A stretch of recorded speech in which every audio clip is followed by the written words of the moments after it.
De todo en México. Es un programa de entrevistas que presenta a un sinfín de personajes de origen o nacidos en México, con quienes charlaremos de su vida, de su trayectoria profesional, de las vicisitudes y el reto que significa vivir aquí, así como la dicha de pertenecer y el orgullo de sentirnos mexicanos.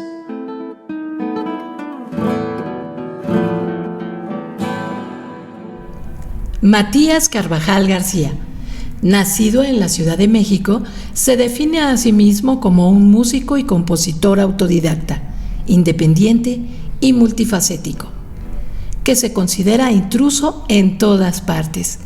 Esta cualidad le ha permitido inventar un universo creativo con reglas diseñadas para romperse y sin ataduras a los cánones convencionales del quehacer cultural. Este intruso creativo tiende constantemente puentes interdisciplinarios, creando redes de apoyo y trabajo con muchos artistas, principalmente en música y las artes escénicas. Sin embargo, Matías también es un artista que se ha desarrollado en las áreas de diseño industrial, diseño gráfico e ilustración digital, animación por computadora y multimedia. Su formación académica la llevó a cabo en el Centro de Investigaciones de Diseño Industrial de la UNAM. También es escritor y productor escénico. Inquieto y curioso, Matías es cantante e intérprete de varios instrumentos dentro de sus grupos. En este 2022 cumple 27 años de carrera profesional en el mundo de la música. Actualmente es el presidente de la Fundación Sebastián. Bienvenidos a De Todo en México. Yo soy Gabriela Carrera y me da mucho gusto recibirles. Hoy nos acompaña Matías Carvajal, músico y compositor. Matías, gracias por estar aquí. No, hombre, pues muchas gracias por la invitación. Un placer. Los seres humanos hemos sido creados, todos y cada uno de nosotros, en nuestra individualidad para convivir con los demás y así en comunidad hacer grandes cosas y prosperar en el literal significado de la palabra, que todos tengamos para todos lo mejor. ¿O tú qué opinas? No, totalmente. Bueno, pues no, somos por naturaleza, tanto biológica como lo que ha crecido la humanidad, pues somos entes sociales, ¿no? Sí, así es, porque igual cada quien puede estar por su lado, porque hay, y sobre todo en este tiempo de la soledad en compañía, pero de todas maneras es mejor estar todos juntos haciendo cosas, porque la vida es más alegre y te enriquece más estar con los demás. Claro que sí, compartir yo creo que es una de las principales dichas y ventajas que tenemos, sobre todo quienes nos dedicamos al arte, porque lo hacemos para compartirlo, ¿no? Pero como seres humanos, compartir una comida, compartir una charla, no puedes, bueno, sí puedes platicar contigo mismo, pero no es lo mismo, ¿no? Te puedes enredar y nadie te va a decir si estás bien o estás mal. Y en ti se dan estas dos cosas, porque has sido una persona autodidacta, has aprendido por ti mismo muchas cosas, pero todo esto que has hecho en tu soledad para enriquecerte, lo has ido a compartir con los demás. Platícanos esa parte de tu personalidad como autodidacta y como una persona interdisciplinaria. Sí, bueno, pues mira, la verdad es que el ser autodidacta tiene sus ventajas y sus desventajas. El otro día platicaba yo como una reflexión y como un paréntesis con un amigo que tiene a sus hijos, a su hijo en la casa, hace el homeschooling, y yo le platicaba, le decía, es que el homeschooling, para hacer homeschooling tienes que tener vocación de docente. Si no tienes vocación de docente, no funciona el modelo, ¿no? Entonces, un poquito con esa reflexión, el hecho de ser autodidacta, sí tiene uno que tener vocación de investigador, ¿no? Definitivamente. Y saber, no solamente saber buscar, sino saber qué es lo que busca uno y qué es lo que quiere uno. Entonces, te decía, tiene sus ventajas y sus desventajas, porque podría parecer que el camino es más inmediato o que es más vas más directo a lo que quieres, pero al mismo tiempo, si careces de una metodología o si de repente no tienes la disciplina o la paciencia para tomar determinadas cosas, te brincas determinados pasos porque tú lo que quieres es ya aprender, entonces vas creando huecos, ¿no? Entonces a mí lo que me ha pasado principalmente con la música es que he tenido que, por un lado, ¿no? Arriesgué y avancé mucho en ciertos términos. Fui muy libre porque no me casé con las reglas académicas de tal o cual género, ¿no? Ni de la música clásica, ni de la música popular, sino fui libre, pero al mismo tiempo me fui creando estos huecos de capacidad, digamos, musical, de no saber leer una partitura, ¿no? De no leer a primera vista, el solfeo, todo eso que a todos los músicos les da flojera, pero que lo llevan como parte de la disciplina en la formación académica, en la escuela, ¿no? Es necesario. Y si no pasas solfeo 1, no pasas todo lo demás, y no pasas de año, etcétera, ¿no? Y tiene, pues, obviamente su lógica y su porqué, ¿no? Entonces uno después vas viendo que dices, no, pues sí me hace falta, y te vas regresando, ¿no? A estudiar lo tedioso, ¿no? A ejercitar esa parte, y vas compensando. Pero yo creo que el reto o el mérito, en mi caso, en cuanto a ser autodidacta, también tiene que ver con la generación a la que pertenezco. No es lo mismo ser autodidacta el día de hoy, con tantas herramientas que tienes a la mano, con tanta información que tienes pues ya sí, no digamos en la computadora, en el internet, en tu celular, ¿no? Los tutoriales ya son maestros en línea. Y también se vuelve un poco peligroso porque entonces puedes mal aprender cosas por una supuesta, digamos, ¿cómo decirlo? Alguien que pueda decir que él tiene la verdad absoluta y que tú se la compres, ¿no? Entonces ese es el riesgo, pero pues en mi época era sí un poco de boca a boca, ¿no? De aprenderle lo que se pudiera a la gente con la que yo tenía contacto. Pero cuéntanos esa parte, la infancia. ¿Cómo te da por la música? ¿Y de quién abrevas para empezar a tener estas primeras nociones? Recuerdo alguna vez que comentaste acerca de un piano en tu casa. Así es, ¿no? Bueno, yo la música llegó a mi casa en forma de piano, no en forma de clases, ni de maestro, ni de músicos en sí. Bueno, hay un antecedente. Antes del piano, mi padre es un gran melómano y a él le gustaba me llevaba a los conciertos de la UFUNAM. Yo tenía 4 años y se peleaba ahí en la puerta porque me dejaran entrar. Se porta bien el niño, déjenlo pasar. Y sí me portaba yo bien, pues sí escuchaba y todo, ¿no? Y luego me leía historias de la música y ponía los discos de los clásicos, pues, ¿no? De los grandes autores. Entonces ahí hay una semilla que por supuesto que es importantísima. ¿Te enseñó? Que es, ¿Creciste con...? Que es, si no para volverte músico, por lo menos para tener la sensibilidad hacia la música, ¿no? Uh-huh. Y después, como dices, pues llegó el piano, y la ventaja del piano, como lo puede ser también la guitarra, ¿no? Es que es un instrumento en donde la música está ahí toda, ¿no? No es un instrumento melódico, sino que es un instrumento armónico, y tú puedes explorar visualmente, obviamente con los oídos, auditivamente, pero visualmente puedes explorar la música, puedes entender la música, dónde están los graves, dónde están los agudos, dónde están las notas, ¿no? Toda la orquesta está toda la ahí orquesta adentro. Está en el piano. Entonces, pues jugando, y luego ya con la intención de, pues, libros, eso ¿Qué sí. años tenías? ¿Eras un niño todavía? 11 años, más o menos 10, chiquitín. 11 años cuando llegó el piano a la casa, y era pues eso, era un ¿cómo se dice? Un ataque muy lúdico el que yo hacía hacia el piano, pues era, y sí, a lo mejor sin un rigor, sin una disciplina, ¿no? Cuando se me ocurría en el ocio.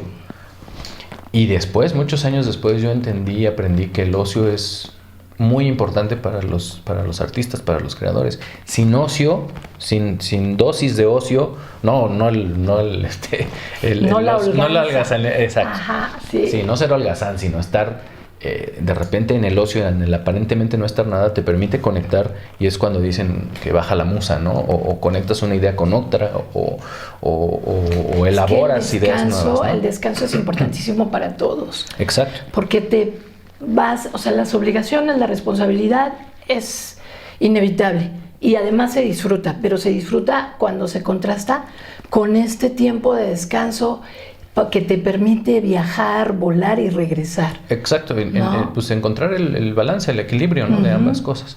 Entonces, yo, te digo, el piano me dio algunas respuestas, y luego pues ya la inquietud de buscar literatura, de lo que había en libros, porque pues te digo, no había internet, no había estas herramientazas, ¿no? Entonces, poco a poco, llegó un punto en el que yo ya tocaba, o ya hacía cosas en el piano, experimentaba, ya tenía una cierta agilidad motriz, vamos a decirle así. Y entonces mi mamá me dijo, pues métete a clases a la Sala Chopin, ¿no? Y fui a una clase, la única clase que he tomado de música en mi vida fue esa, porque me desesperé, porque pues el proceso era empezar a leer. Yo ya tocaba, pero no leía, entonces me pusieron a leer cosas muy básicas, muy primarias, porque pues eso es el proceso, ¿no? O sea, empiezas por lo fácil y luego vas a lo difícil, ¿no? Y entonces había una desconexión entre lo que yo ya hacía, aunque fuera de manera empírica, aunque fuera lírico, ¿no? Con lo que yo tenía que aprender. Y entonces pues dije, no, qué flojera. Y después, bueno, poco a poco así fue todo el aprendizaje, de ser un hobby, de la primera banda de rock en la prepa, de jugar al músico, se convirtió en una profesión y en una carrera y en la espina dorsal de mi quehacer artístico, ¿no? Maravilloso. ¿Y qué estudiaste académicamente? ¿Qué? Yo estudié diseño industrial. Wow. Yo soy diseñador industrial de formación académica, y aunque es una carrera que también tiene que ver con el arte y con lo creativo, pues tiene que ver con lo funcional. Entonces me ha hecho aterrizar toda esta parte, o toda esta inquietud mía de eso, de lo funcional, de lo científico, de lo cuadrado, digamos, ¿no? De lo más establecido, y le ha dado también soporte pues a mis aventuras, hasta escenográficas y de cosas de creación, pues, ¿no? Es que si hablamos de Matías Carvajal, además, o sea, esa curiosidad que has tenido te ha llevado a la multidisciplinariedad. O sea, estás en muchas áreas y todas las manejas muy bien para los que disfrutamos de tu arte, los que te seguimos. ¿Qué te parece si nos vamos a un corte y seguimos platicando de este tema? Lo que es ser multidisciplinario, independiente y autodidacta. De todo en México. Hacemos una pausa y regresamos. Si buscas una excelente comida a un muy buen precio, ven al Rinconcito de Luz, ubicada en Cerrada de la Paz, número 4B, en la Colonia Escandón. Ofrece desayunos y comida corrida de lunes a sábado en un horario de 9:30 de la mañana a 5 de la tarde. Tiene una gran variedad de platillos. Entre los más pedidos puedes encontrar costilla asada, tortas de papa, mole poblano, albóndigas, tacos dorados y costillas de cerdo en salsa verde, entre muchos más. El día jueves es el día del pozole y los sábados de pancita y enchiladas de mole. La comida y atención son increíbles. El lugar es acogedor y es una excelente opción para la zona, con un par de mesas en el exterior. También cuenta con servicio a domicilio. Además, es un restaurante socialmente responsable, ya que apoya a Fundación San Felipe de Jesús a través de esta alcancía que tiene en su establecimiento. De todo en México. Continuamos. Y además de multidisciplinario, interdisciplinario. Porque algo que me da ternura al pensar en ti, que fue lo que observé las veces que te empecé a entrevistar, porque creo que de todas las personas que conozco, tú eres el que más he entrevistado, ya perdí la cuenta. Empecé a conocer a la gente que llevaba Matías, porque es un programa de radio que hacemos en el IMER, de música, y entonces me llamaba tanto la atención Ya sabíamos que eras autodidacta por las primeras entrevistas, pero de ahí ver a toda la banda que llevas. Matías es jazzista, esa es la música que más te gusta, aunque también está en otros géneros, como compositor y músico, pero cómo llevabas a tu tropa grandes músicos jazzistas de la Escuela Superior de Música, de la FAM, del Conservatorio, y todos del señor director con el respeto y el amor haciéndote caso. Eso me dio tanta ternura porque pues el que sabe, sabe. Aprendiste sobre los pasos, además del talento, porque yo estoy segura que todos, absolutamente todos, traemos el equipo para lo que vamos a servir. Entonces era súper bonito. Y me gustaría que platicaras de esta tropa inmensa de creativos individuales, cada uno director en su género, en su propuesta, y todos los demás lo van siguiendo. Que eso era lo que pasaba, ¿no? Llevabas a Gustavo, a la maestra Gorgona, a la maestra Dulce, y después venía Dulce invitada y los traía a ustedes, y después venía Gustavo y los traía a ustedes, y todo el mundo disciplinándose del que fuera el director, o sea, apoyando esa propuesta. Platícanos de cómo surge esta relación tan grande y tan maravillosa. Pues fíjate que ahorita que estabas relatando y mencionando algunos de los nombres, yo creo que lo que me ha pasado a mí es que he aprendido, más allá de aprender a hacer música o hacer multimedia o hacer teatro, actuar, escribir, más allá de las disciplinas crudas, por decirlo de alguna manera, una de las cosas que me he dado cuenta que aprendí en la vida y en los andares creativos es, por un lado, a colaborar, ¿no? A saber cuál es tu lugar en un proyecto. Si tú eres el director, a dirigir. Si tú eres el bajista, a tocar el bajo y a acatar, a poner esos gramos de confianza en el director, en decir, bueno, es su decisión. Y a veces cuesta trabajo, por un lado por el ego, porque los artistas somos ególatras. Es necesario ser ególatra, creértela tú para poder proyectar algo así. Qué combinación, ¿no? Pero a veces aguantarte las ganas de decir, no, es que esto yo lo haría de otra manera, o la está regando en esto, y decir, pero ahorita no es, en este momento ese no es mi papel. Y por supuesto que vas encontrando pares, vas encontrando gente que piensa igual, que trabaja igual, que es capaz de asumir su posición en el proyecto. Y se creó una especie de familia de trabajo. Ahorita, entre la pandemia y otras cosas, andamos como muy desperdigados, ¿no? Pero cuando se formó este núcleo que andábamos, como dices, para arriba y para abajo, con el proyecto de uno, con el proyecto del otro, eso percibí yo, que lo que a mí se me facilitaba, más allá de todo el trabajo creativo y de eso, era crear lazos, juntar a la gente, reunir a la gente a trabajar, hacer equipos de trabajo, liderar equipos de trabajo. Y esa es una parte que no necesariamente es una disciplina creativa, pero es muy importante.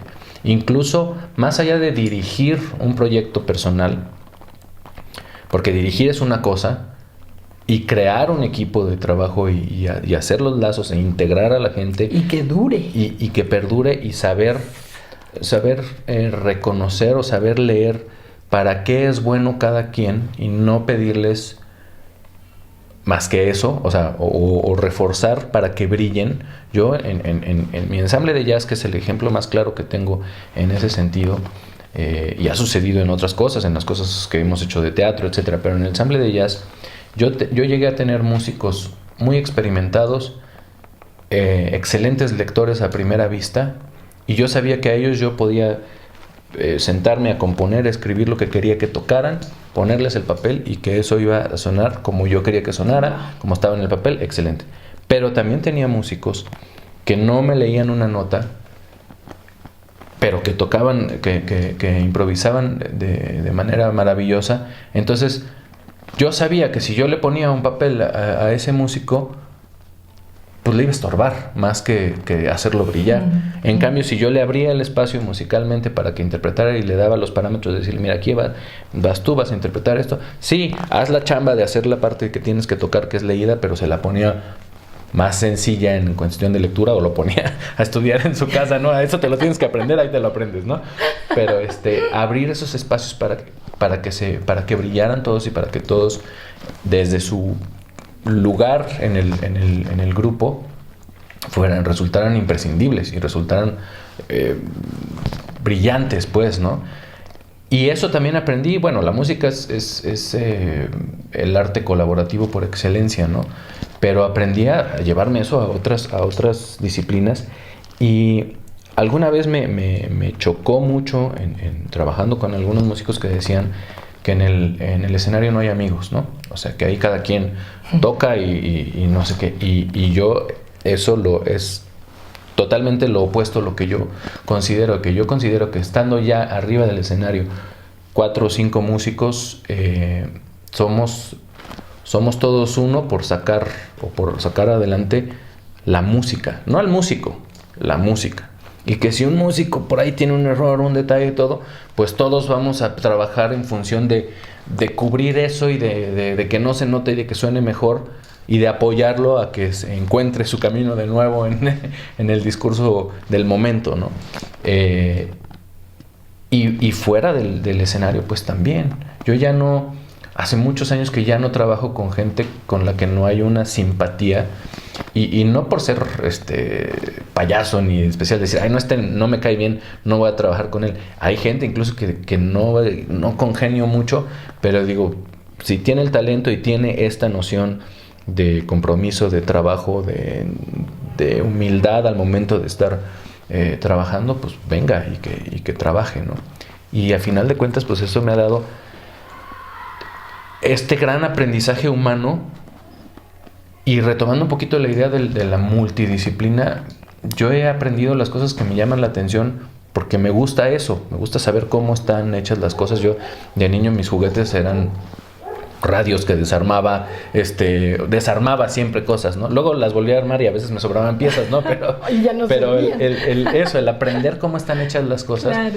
Y entonces en la parte técnica también, tecnológica, me he desarrollado mucho por eso, por saber y por tener que hacer las cosas en soledad al principio, yo solo resolver. He aprendido a resolver con 0 pesos, con 0 herramientas, y luego ya cuando te va dando la oportunidad la vida, pues a conseguir las herramientas y los pesos para resolver. Hay cosas que se resuelven más fácil si tienes las herramientas adecuadas, ¿no? Entonces, eso me ha dado una gran visión. A veces incluso ha sido contraproducente, porque a veces uno quiere hacer todo, ¿no? Quieres resolver todo. Sí, delegar también es un arte. Y entonces aprender a delegar, pero aprender a delegar y saber qué es lo que necesitas y qué es lo que necesitas que la otra persona haga. Por ejemplo, la iluminación, yo necesito que hagas esto y esto y esto y esto y esto, porque yo ya lo hice, porque yo ya lo tuve que resolver, ya sé cómo se hace y sé que se puede hacer y que te lo puedo pedir. Sí, lo que nos decían nuestros padres, para saber mandar hay que saberlo hacer. Exactamente. Entonces estamos hablando de este equilibrio del que hablabas con las palabras que usas, que es el ego equilibrado con esa humildad, que ambos son necesarios. Y estamos hablando entonces de que la creatividad no solo en el arte, sino en todas las disciplinas, ¿no? Ejecutarlo. ¿Qué te parece si nos vamos a otro corte? Excelente. Y regresamos. De todo en México. Hacemos una pausa y regresamos. En esta ocasión, te recomendamos a que asistas a la Clínica de Especialidades Dentales y Médicas, CEDIM, que se encuentra ubicada en la calle Sur 110, número 53, en la Colonia Tolteca.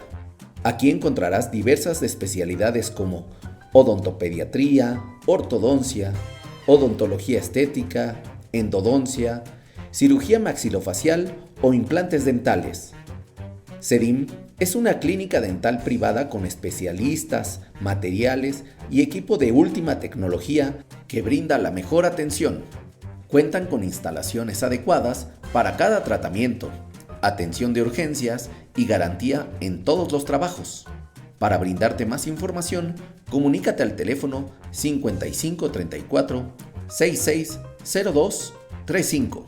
Por cierto, CEDIM es un negocio socialmente responsable ya que apoya a Sanfeld. De todo en México. Continuamos. Y hablando de este cúmulo de actividades, yo quisiera que cerráramos este programa hablando de otro punto que es crucial en tu vida. Tú, Matías Carvajal, como el presidente de la Fundación Sebastián, uno de los escultores más importantes contemporáneos que ha dado este país y una gran persona. Platícanos de la fundación, platícanos de tu papá. Claro que sí, bueno, la fundación ya tiene un montón de años de existir, desde el 97 como asociación civil que somos, y su propósito, tiene dos propósitos principales. Uno es la vigilancia, el cuidado, el acervo, la promoción y la difusión de todo lo que es el acervo cultural o la obra, pues, del escultor Sebastián. Esa es una misión de la fundación. Y la otra misión, que es en donde más me he desarrollado yo, es en la promoción y difusión de cultura en todos sus ámbitos, en todo lo que signifique cultura, ¿no? Todo lo que tiene que ver. Con la idea de que, pues, el Estado no tiene que ser el único que se encargue de eso, ¿no? En este caso el gobierno, ¿no? Sí, el gobierno. Ajá. Sino que la iniciativa privada también debe de atender esa parte. Hablando de este equipo de personas, de mundo que somos, ¿no? Cada quien lo suyo. Sí, y entonces, bueno, pues la peculiaridad de la fundación es que, bueno, es una fundación que crea un artista plástico, no solamente con la preocupación de atender su legado o su quehacer o su trabajo. Que está por toda la ciudad. O sea, por ponerles un ejemplo, el Caballito de Reforma, aquel maravilloso trabajo el caballo amarillo que está ahí en la esquina, y así nos encontramos de Sebastián por todos lados de la República y de la ciudad y del mundo, porque sí, es cierto, y del mundo, porque es muy peculiar y muy identificado su estilo, ¿no? Así su es, obra. Totalmente.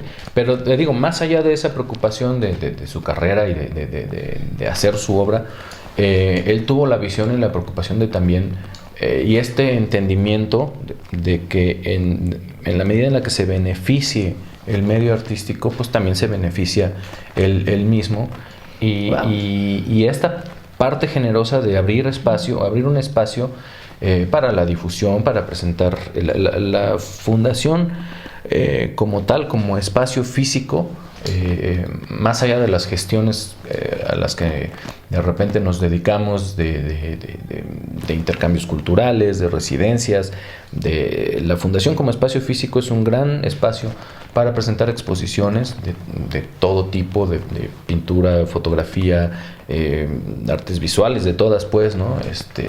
Escultura, por supuesto, y otro espacio que yo he ido ahí adecuando poco a poco, que es el foro, ¿no? de la fundación, en donde sí, a lo mejor principalmente atendemos cuestiones musicales, conciertos, pero se han hecho presentaciones de libro, presentaciones de teatro, de danza, de todas las disciplinas escénicas, pues, ¿no? Porque es un escenario para un público, pues, un foro.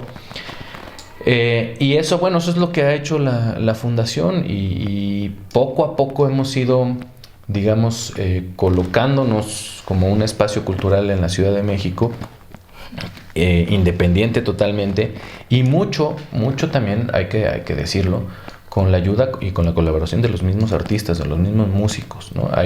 Yo hice un festival de jazz durante 8 años, que yo no lo hubiera podido hacer sin el apoyo y el pues que me tiran el hombro los mismos músicos, ¿no? Por la voluntad de hacer las cosas.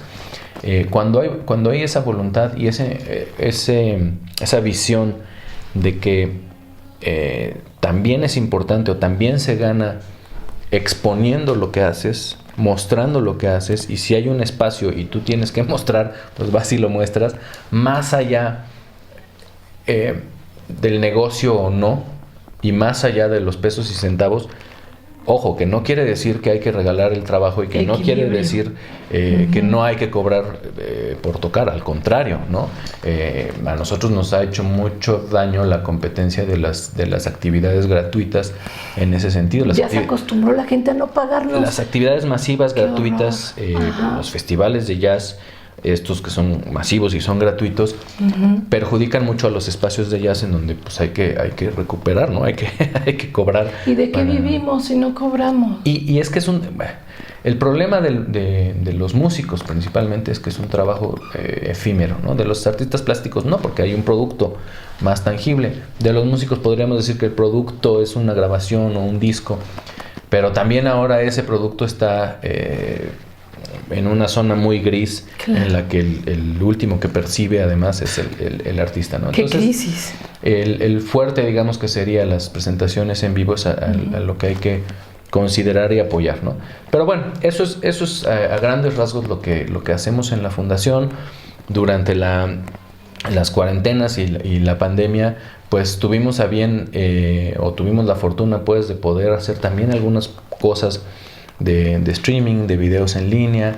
Al final de cuentas, tanto los músicos como los artistas dependen de un público y dependen de una afluencia de gente que visite la exposición, que vaya al concierto, y eso pues nos pegó muchísimo a los artistas escénicos en general y a los artistas plásticos.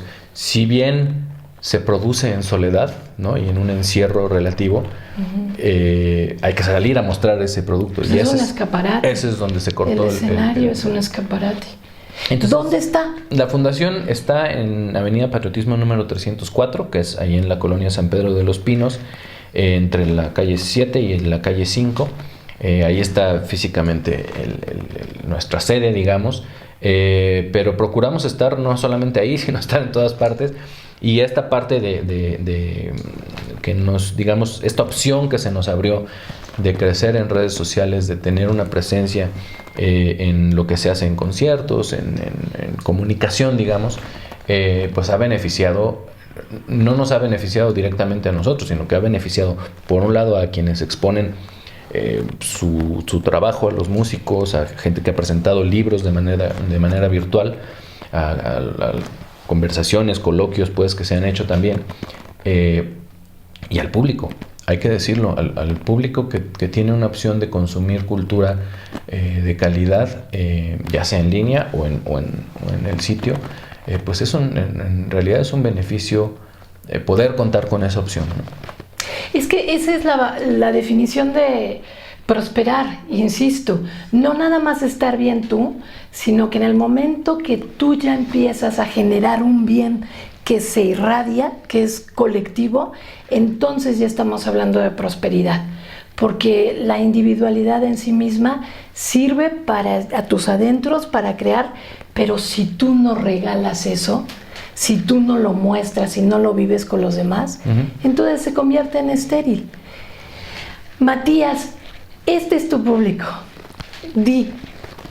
Matías que no está en el escenario con su música, que también nos dice tanto, con palabras, ¿qué le dirías al público?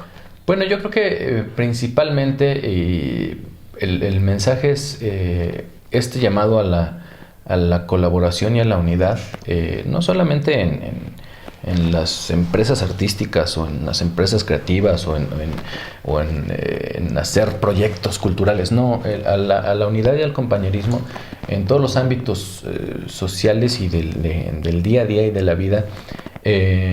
Yo creo que la lección con la pandemia ahí está, pero no estoy seguro de que haya asentado en todas las personas esta necesidad de la convivencia humana en todos sus términos. Si es para platicar profundamente, que sea para platicar profundamente. Si es para compartir un plato de sopa y una copa de vino, que sea para eso. Si es para emborracharse, a lo mejor también, ¿no? Para ¿no? Soltar y liberar, muy de vez en cuando. Pero la convivencia, la buena convivencia, el retomar esta, ¿cómo se dice? Esta idea de la muy llevada y muy traída, pero a veces mal entendida, de la aldea local, o sea, saluda a tu vecino, conoce a tu vecino, al que vive junto a ti, al de al lado. A lo mejor vas a coincidir, a lo mejor no, pero salir a caminar por la banqueta cuando tengas que ir al súper, cuando tengas que ir a algún lado y darle los buenos días a quien te cruces en el camino, yo creo que eso es un principio de esto, de congregarse, de hacer unidad, de hacer comunidad. Y en ese sentido yo tuve una experiencia muy bonita hace un par de semanas que fui a tocar al café que abrió una vecina, amiga de la infancia, del barrio, de toda la vida. Abrió su café y le dije, oye, pues yo quiero hacer un concierto ahí para apoyarte, para llevar gente, para que la gente lo conozca. Wow. Y lo hicimos y estaba lleno de vecinos, o sea, de caras que ves todos los días. Entonces es una experiencia, es otra, ¿no? Y después, los días después, pues ya te saludan, nos saludas, así como, qué bien nos la pasamos. Y yo creo que sí cambia. Y los artistas podemos hacer eso, los artistas podemos generar eso. Y el otro mensaje sería que hay que esforzarse para todo, no buscar el camino fácil, sino realmente que valga las risas, pero también que valga la pena las cosas. Y la pena es eso, es esforzarse, trabajar por lo que te gusta hacer, trabajar en tu trabajo, trabajar por lo que te gusta hacer, pero trabajar también por las relaciones, trabajar por una relación con tus padres, con tus hermanos, con tus hijos, con tu pareja, echarle ganas, no irse por el camino fácil, porque a veces el camino fácil pues es soltar, ¿no? Me encanta tu mensaje. Y entonces los exhortamos, los invitamos a así estar solos, pensar qué es lo que me dejó la pandemia, pero todo esto para salir y convivir y disfrutar y compartir con la comunidad. Avanzar y crecer todos juntos en este país que es México. Y bueno, hablando de equipos, Equipo Sanfield agradece su amable asistencia. Yo soy Gabriela Carrera y los espero en la próxima emisión de Todo en México. Hasta entonces, hasta siempre.